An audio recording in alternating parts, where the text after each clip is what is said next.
Nate, what's the most important thing you learned from Don King? It's a shrewd game. Boxing is a shrewd game. I've watched him, like, I was sparring with Henry Akawande one day, and he came in the gym to see the sparring. Henry Akawande was getting ready for he was fighting Oren Norris, the cruiserweight. And I was sparring with him, and I was really giving it to Henry Akawande. And Don King came to the gym and told me, he said, Nate, I'm gonna make that your big fight. And then the fight was gonna happen, but September 11 changed. He was gonna fly to China. It was heavy explosion in China. I was gonna fight. I seen Rockman was gonna fight Lamont Brewster. I was gonna fight Henry Akawande. Larry Dom was gonna fight Evander Holyfield. Heavy explosion that it would never happen. September 11 changed it. Because we was gonna like September 16th. We was gonna fly out like, September 20th, I think the fight was. And we was gonna fly like September 12th, but September 11 happened. So we all was in training camp like, what's up there? And they kept prolonging it, but they stopped people from flying for me. Everybody come fly for a while. So this show really never happened. And DK, like, it didn't happen. But that was gonna be my biggest fight. I was gonna pay $250,000 to fight Henry Akawande, but the fight never happened. Were you with Don King your whole career? My whole career with Don King.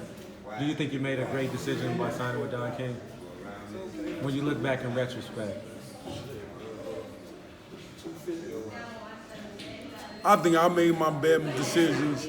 I think Don King, if I'd have knew Don King all the way, I would know how to approach him.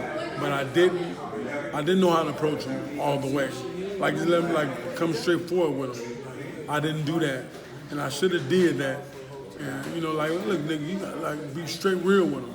Because he liked that. But I was my biggest downfall because I loved to drink it. Would you say he was fair? He was fair. He a friend of me now. I can get anything from him. I may have to call him 50 times, but he answers the phone. If it's something real bad, he gonna come through for me. That's my lifeline. DK, I got 4 lines on DK. And then he answers. But you gotta call him a lot. You gotta call him a lot of times, he'll pick up. What's the best advice that he gave you throughout your career? I told him, he said, all you gotta do is I line him up, you knock him down. I know what I'm doing. I can have you fight Holyfield tonight. And I said, I ain't ready for Holyfield. He said, I know, let me do this. So I wanted more fights. And he had to tell me, look, let me do this. That was the best line he gave me. You gonna fight Holyfield? You wanna fight Holyfield tomorrow? I'm like, no. He's like, okay then, let me do this. So let me pick him and you knock him down. And that's what happened. What do you think is his best attribute as a promoter? Know how to get money. Know how to get that money. I know how to get that money. He got a good lot of relationship with people all over the world. Like, Don King is craft.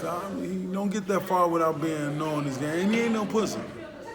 Don King is fight. Like, he a fighter. Like, Don King ain't no pussy. He ain't no small. He like 6'3", 6'2.5", 6'3". And he got a nuts bigger than the saber. You know what I'm saying? He ain't no punk. I like him. So Don King get down. He like real niggas. Don King like real niggas. That's why we always been friends. To this day, he my friend. So if he had a beef with a fighter, he ain't doing all that bullshit. He fighting him. Now if it's a big old wild motherfucker that he Deontay Wilder, hell no. But he ain't no pussy. He ain't no punk though. He ain't no punk.